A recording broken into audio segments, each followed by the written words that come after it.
This will be our last video for the 2021 school year. This one is going over your semester 2 final exam. Your final exam is going to look very similar to this. I'm going to change it from short answer to multiple choice. So these questions will be multiple choice options, and there's going to be the same number of questions, 25 or 26 questions. Okay? So in this video, I'm going to go over each one. If you need to fast forward to the end to look at the answer key, I should have the answer key posted with the last few seconds of the screen. Let's go ahead and get started. The very beginning of the semester, we solved by substitution, elimination, and graphing for systems of equations. In question number 1, hopefully you've already attempted these problems before watching the video. If not, pause before going over. It's best for you if you've actually attempted it before watching the answers. In question number 1, I'm going to use substitution, and the reason why is because it's set up for it. Y is already by itself, and the other equation it's not. So I can take what y is equal to and plug it in or substitute it into the other equation. Okay, so that's what I'm going to do. I'm going to start right in the second equation, negative 21x plus 3 parentheses 7x minus 6. So notice all I did is I took what y is equal to right here, and I plugged it in place of y into the bottom equation. Okay, keep on writing, equals, and then the 2. Okay, from there I'm going to distribute, and I get negative 21x plus 21x minus 18. I multiplied the 3 equals 2. At this point I can combine like terms. When I put my x terms together, 21x and negative 21x actually cancel each other out. So that's gone, and I'm left with negative 18 equals 2. This was one of our special cases. Whenever you have a situation like this, you ask yourself if it's true or false. Is negative 18 equal to 2? No, that's a false statement. And if that's the case, that means no solution. So there's actually no solution to this problem. If I were you, I would make sure that you would know how to do one with a solution as well, since the one on the test could possibly have a solution. Okay? Let's take a look at number 2. Number 2, I would use elimination for that problem. Okay, why did I pick elimination? Well, I kind of told you to do in the problem, but it's set up for it. Everything's aligned. We got the x terms together, the y terms, and then it's equal to the constant on the other side. So I want them to eliminate, so I'm going to check, are these going to eliminate when I add? And if I was to add 4x and 7x, I would get 11. They do not eliminate. If I add negative 9 and negative 18, I get negative 27. They do not eliminate. So I need to make them eliminate. We talked about it earlier in the year that you can multiply an equation by a number, and that's fine. So I'm going to multiply by negative 2. You may be asking, why did I pick negative 2? Well, by multiplying this to a negative 2, it's going to turn this negative 9 into a positive 18, and then they'll cross out. So let me show you what I'm talking about. This is negative 2 times 4, so that's negative 8x. Negative 2 times negative 9 is positive 18y. And negative 2 times 7 is negative 14. All right, now when I put the other equation below it, 7x minus 18y equals 10, take a look at the y terms. Those are opposites. So when you add these two equations together, they're going to eliminate. That's why we call it elimination. So 18 and negative 18, those cross out. Negative 8 and 7 makes negative 1x. And then negative 14 and 10 makes negative 4. Okay, divide by negative 1 to get the x by itself. And we are going to get positive 4. Now don't forget, you're not finished. With a solution to a system, it's an ordered pair. So we need to plug the 4 back into any equation and see what the y value is. I'm going to go with the top right here. So I'm taking that 4 and plugging it in for that x. So 4 times 4 minus 9y equals 7. Okay, and then I'm going to just multiply the 4 and 4 to get 16. I'm going to subtract the 16 to both sides. And I get negative 9y is equal to 7 minus 16 is negative 9. When I divide both sides by negative 9, I get positive 1. So my answer is 1 for y and 4 for x. We need to write that as an ordered pair. So 4, 1 would be my solution. And remember, this will be multiple choice, so make sure you know that the x position's first and the y position's second. All right, let's get ready to transition to number 3. For number 3, I need to graph it. Actually on the test, I'm not going to make you do one specific method. It's going to just say solve. But this one's set up nice for graphing, so that's the strategy I'm going to do. Okay, so I'm going to go up to positive 3 and plot a point. Oops, let me switch back over to the pen tool. All right, you may be asking, why did I start at positive 3? Well, that's the y-intercept. Okay, so the y-intercept's 3, and then this number here is the slope. Whenever it's in slope-intercept form, like it is in number 3, it's pretty nice to graph. So we start at 3, and this is going to have a slope of negative 1/2, so down 1 over 2, down 1 over 2. Just go the length of the graph. Okay, so that line is the top equation, and then the bottom equation starts at negative 2, because that's its y-intercept. And then its slope is 2, so I'm going to go up 2 and over 1, up 2 and over 1, up 2 and over 1. And there we go. Now once you do that, identify the intersection point. That is where they cross.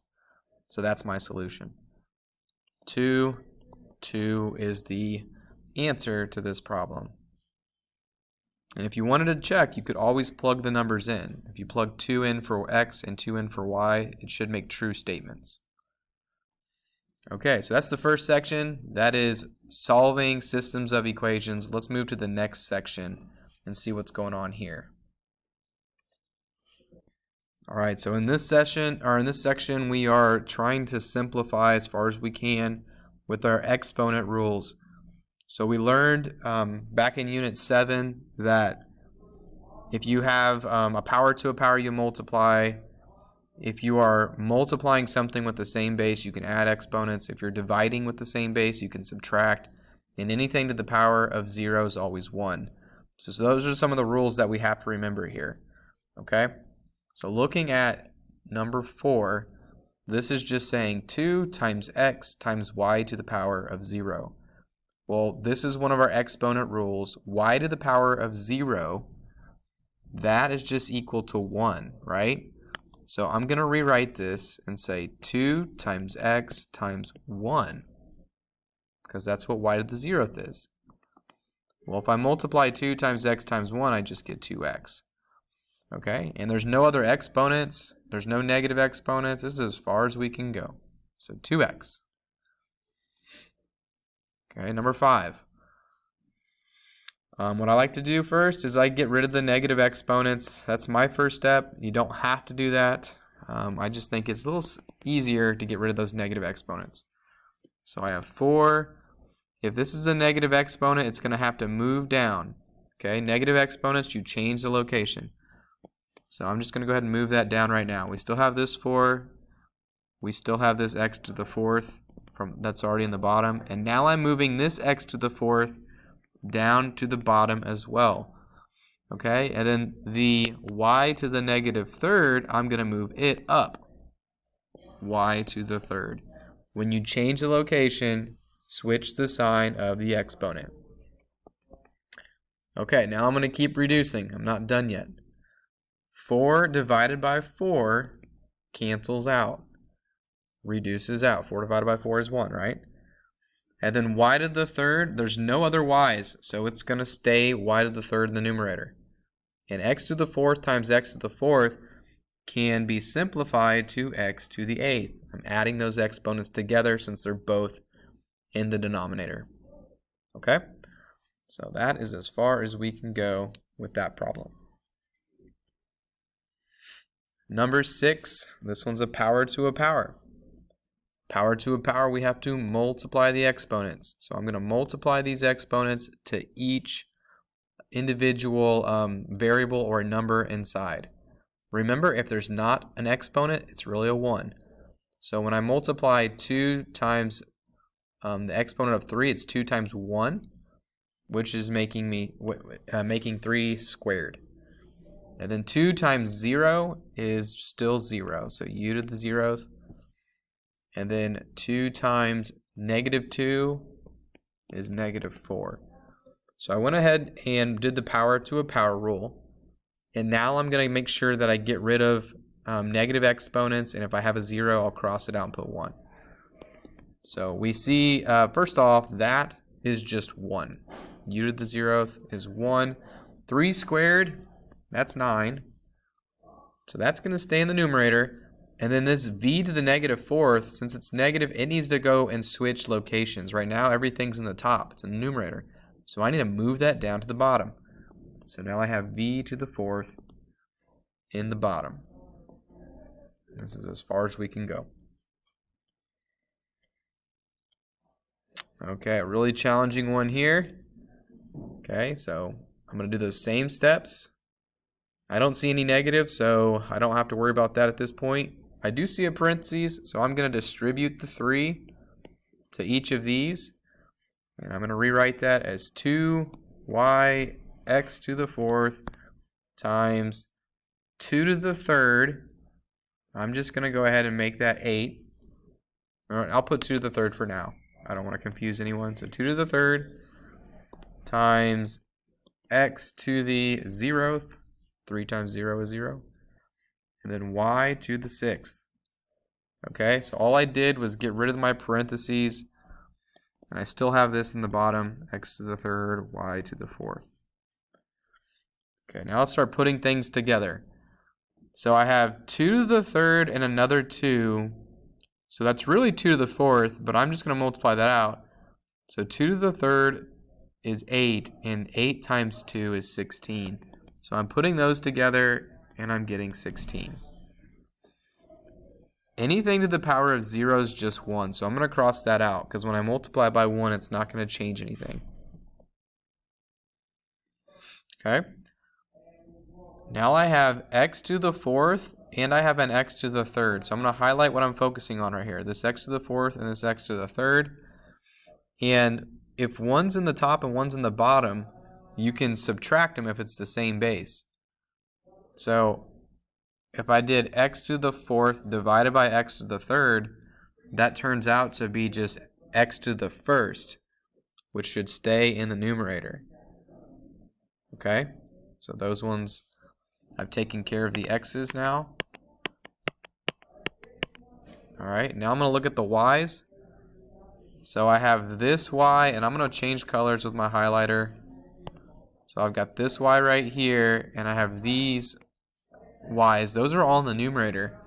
So a y times y to the 6th is y to the 7th. So I really have y to the 7th in the top. And then I have y to the 4th in the bottom. If I do my rule of 7 minus 4, subtracting the exponents, I'm going to get y to the 3rd. So 16x y to the 3rd is what that's going to simplify down to. Everything in the bottom actually was reduced out. Okay, number 8. Simplify the expression, so I'm just combining like terms. So I'm going to start with the highest exponents to put them in descending order, and I'm going to put those together. So negative 8 and 6 makes negative 2m to the 3rds. Now I'm going to look at the squareds, put those together. Negative 2 and 6 makes 4m squareds.